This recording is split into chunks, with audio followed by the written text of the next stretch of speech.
और कोविड से पहले हम लगभग 350 प्लस स्टूडेंट, मैं कई समय तक डिप्रेशन में रहा कि मैं अपनी लाइफ से कुछ और एक्सपेक्ट करता हूँ और मैं अपनी लाइफ में कुछ और कर रहा हूँ। ग्राफ ऊपर चलता चलता सडनली नीचे आके गिरा। मेरी वाइफ जिन्होंने बहुत मुझे मोटिवेट किया, भगवान हमेशा साथ देता है। हम सबकी लाइफ एक ग्राफ की तरह है, जिस ग्राफ के अंदर कभी लाइफ ऊपर जाती है और कभी लाइफ नीचे जाती है। और यही ग्राफ हमें अपनी जिंदगी को जीने का सही तरीका सिखाता है। दोस्तों, मेरा नाम है अंकुर, मैं एक एंटरप्रेन्योर, और आज आप सबके सामने यहाँ पर अपनी छोटी सी कहानी प्रेजेंट करने आया हूँ। मुझे नहीं लगता कि मेरी लाइफ बहुत इंस्पायरिंग है, बट मैं ज़रूर आप सभी लोगों को ये कहना चाहूँगा कि मेरी लाइफ में मैंने क्या गलतियाँ करी हैं और कहाँ कहाँ मैं अनसक्सेसफुल रहा हूँ, और उसके बावजूद भी मैंने कभी कोशिश नहीं छोड़ी है। इसी वजह से एक डिसेंट लाइफ और एक डिसेंट सक्सेस मैंने अपनी लाइफ में अचीव करी है। ये कहानी शुरू होती है MBA से, जो कि मैंने देहरादून से करा है, फ्रॉम अ यूनिवर्सिटी। और उस MBA को करने के बाद over a period of time मैंने कंटिन्यूसली कहीं सारी जॉब चेंज करी। स्टार्टिंग में मैं कॉलेज में रिक्रूटमेंट और प्लेसमेंट टीम में था। देन उसके बाद मैंने एक रिक्रूटमेंट फर्म में एज अ रिक्रूटर ज्वाइन किया। उसके बाद मैं एक बैंक में as an assistant manager join किया, और अपनी लाइफ में एक डिसेंट अर्निंग करते हुए मैं बढ़ता रहा। मगर हमेशा, जैसा कि हम सब सोचते हैं कि लाइफ के अंदर सबसे ज़रूरी चीज़ होती है सेटिस्फैक्शन। इन जॉब्स को मैंने किया तो, मगर कहीं ना कहीं मेरी लाइफ के अंदर बहुत ज़्यादा डिससेटिस्फैक्शन था, यानी कि इन जॉब्स को लेकर मैं कभी भी सेटिस्फाइड नहीं रहा। और इसी कारणवश हमेशा मैंने इन जॉब्स को बहुत फ्रीक्वेंटली स्विच किया। मगर मुझे एक चीज़ रियलाइज हुई, वो ये, क्या जॉब्स को इतना फ्रीक्वेंटली स्विच करना सही था?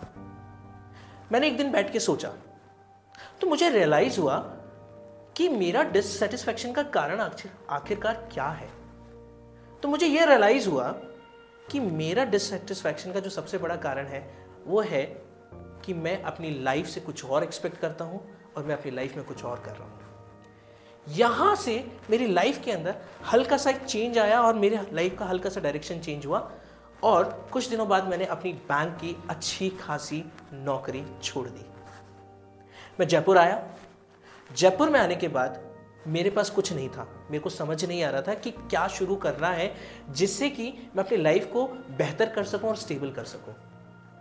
वहां पर मेरे एक मित्र मयंक, वो मेरे पास आए एक दिन और बोलते हैं कि यार अंकुर जी, आप इतना अच्छा बोलते हो, आप इतने अच्छे टीचर हो, आपने इतने समय तक लोगों को, अपने बैचमेट्स को, ड्यूरिंग ग्रेजुएशन आप अपने आसपास के बच्चों को पढ़ाते थे, तो ये बहुत बड़ी स्किल है, आप इसी के ऊपर क्यों कुछ नहीं करते? सडनली वो बात मेरे को हिट हुई।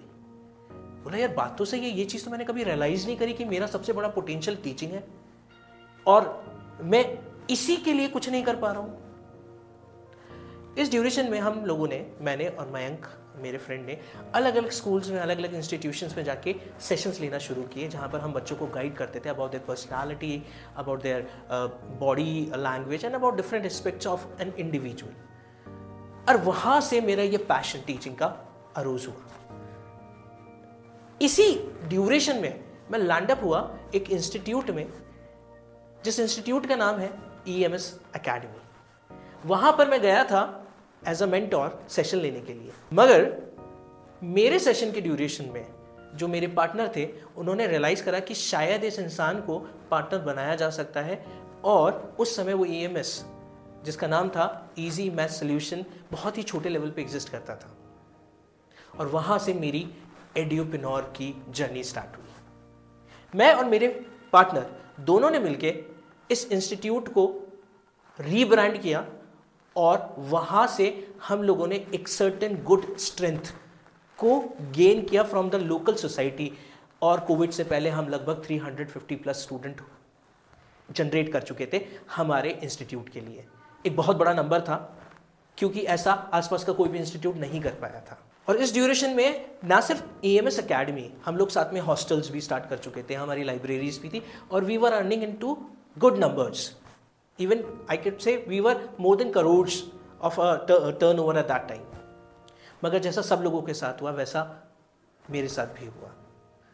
ग्राफ ऊपर चलता चलता सडनली नीचे आके गिरा और हम सब के सामने एक बहुत बड़ी बीमारी आ गई जिसका नाम था कोविड, जिसने पूरे एजुकेशन सिस्टम को शैटर कर दिया।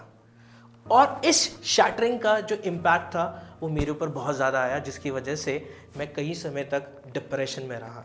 मुझे समझ में नहीं आ रहा था जो इतनी मेहनत इतने सालों तक करी उसका क्या आउटकम निकलेगा, क्या वो फ्यूचर में वापस से रिगेन हो पाएगा, या जो मैंने अपनी लाइफ के लिए सोचा हुआ है क्या मैं वो अचीव कर पाऊंगा। मगर कहा जाता है ना कि हिम्मत जिसके पास होती है वो अगर ठान ले और कोशिश करता रहे तो उसकी हार कभी नहीं होती। इस जर्नी में कई लोगों ने मेरे को हेल्प किया। मेरे घर वाले उस समय जब कोविड आया तो मुझे सपोर्ट करते थे। वो मुझे कहते थे कि अभी अपना स्वास्थ्य का ध्यान रखो, वो ज़्यादा ज़रूरी है, बिजनेस तो वापस से खड़ा हो जाएगा। मेरी वाइफ जिन्होंने बहुत मुझे मोटिवेट किया। मगर कहीं ना कहीं जब मैं अपने सराउंडिंग में देखता था तो जो लोग थे वो कहीं ना कहीं वापस से रिगेन हो चुके थे, बेहतर कर रहे थे, लेकिन मुझे हमेशा एक डर रहता था क्या मैं वापस उसी जगह खड़ा हो पाऊंगा जहां पर मैं उस इंस्टीट्यूट को लेके गया। भगवान हमेशा साथ देता है अगर आपकी नीयत अच्छी हो, और ऐसा ही मेरे साथ हुआ। जैसे ही कोविड की सारी जो बाउंडेशंस थी वो हटी और वापस से हमने ऑफलाइन क्लासेस स्टार्ट करी, आप विश्वास नहीं करेंगे, मैंने अपने इंस्टीट्यूट की कोई ब्रांडिंग नहीं करी, कोई मार्केटिंग नहीं करी, बट स्टिल मेरे पास एक good strength after Covid generate हो गई वहां पर। उस दिन मैंने एक चीज सीखी, सबसे बड़ी चीज लाइफ के अंदर आपकी ऑनेस्टी और आपकी इंटेंशंस होती है। उस 5 साल में कोविड से पहले या 6 साल में उस कोविड से पहले मैंने हमेशा अपने स्टूडेंट्स को, स्टूडेंट के पेरेंट्स को बहुत ऑनेस्टली गाइड किया, कभी किसी को मिसगाइड करने की कोशिश नहीं करी, जो कि एक अच्छे फॉर्म में मेरे पास, मेरे सामने आई जब कोविड वापस खत्म हुआ और चीज़ें वापस स्टार्ट हुई। बिना किसी मार्केटिंग के, बिना किसी ब्रांडिंग के, बिना स्ट्रॉन्ग प्रेजेंस के, I reach to the same level जहाँ से कहीं ना कहीं कोविड से पहले हम लोग रुके थे, और सेम ईयर में हम वापस से प्रॉफिटेबल हो गए। कोविड बहुत बुरा था क्योंकि सडनली हम लोग, आप ये मान के चलिए, जो ग्राफ था वो इतना ड्रॉप हो गया था कि सस्टेन करना, सर्वाइव करना बहुत मुश्किल था। और साथ ही साथ में आपके पास अपने डिफरेंट प्रेशर्स होते हैं, जो फैमिली के होते हैं, फ्रेंड्स के होते हैं, पीयर्स के होते हैं, वो प्रेशर भी माउंट होता जा रहा था। मगर जैसा कि हम सभी लोग जानते हैं कि एंटरप्रेन्योर के लिए एक सबसे बड़ी जो चीज़ होती है वो है हिम्मत, परसिवरेंस। और ये परसिवरेंस मैंने नहीं छोड़ी, जिसकी वजह से आज EMS अकेडमी, जो कि इंस्टीट्यूट है जिसका मैं को फाउंडर हूँ, एक बहुत अच्छा नाम, एक बहुत अच्छी गुडविल और एक प्रॉफिटेबल बिजनेस बन चुका है और बहुत ही अच्छा कर रहा है। इसमें सिर्फ मेरा अकेले का कंट्रीब्यूशन नहीं है, इसमें मेरी वाइफ डॉक्टर अभिलाषा थारवान, उनका बहुत बड़ा कंट्रीब्यूशन रहा है, क्योंकि वो मेरे साथ में खड़ी हुई उस ड्यूरेशन में जब मेरे पार्टनर ने कोविड के अंदर इस इंस्टीट्यूट से एग्जिट लिया। मुश्किल समय था उनके लिए भी, मेरे लिए भी, तो उन्होंने सही समझा इसको एग्जिट करना और वो एग्जिट करे। लेकिन मैं अकेला था, मुझे सपोर्ट चाहिए था, तो वहाँ पर मेरी वाइफ ने मुझे सपोर्ट किया और आज वो और मैं दोनों मिलकर इस इंस्टीट्यूट को रन कर रहे हैं और बहुत ही बेहतर इस इंस्टीट्यूट के रिजल्ट आ चुके हैं। तो मुझे ये लगता है जो मुझे सबसे इम्पॉर्टेंट चीज़ यहाँ सीखने के लिए मिली कि किसी भी एंटरप्रेन्योर के लिए जो बहुत ज़रूरी है वो 3 चीज़ें हैं। सबसे पहले डिसिप्लिन, ऑनेस्टी, दूसरी चीज़ कंसिस्टेंसी, और तीसरी जो कि सबसे इम्पॉर्टेंट होती है परसिवरेंस। मेरी लाइफ की ये 3 चीज़ें हैं, ये 3 एलिमेंट हैं जिनको मैं कभी भी नहीं छोड़ना चाहूँगा।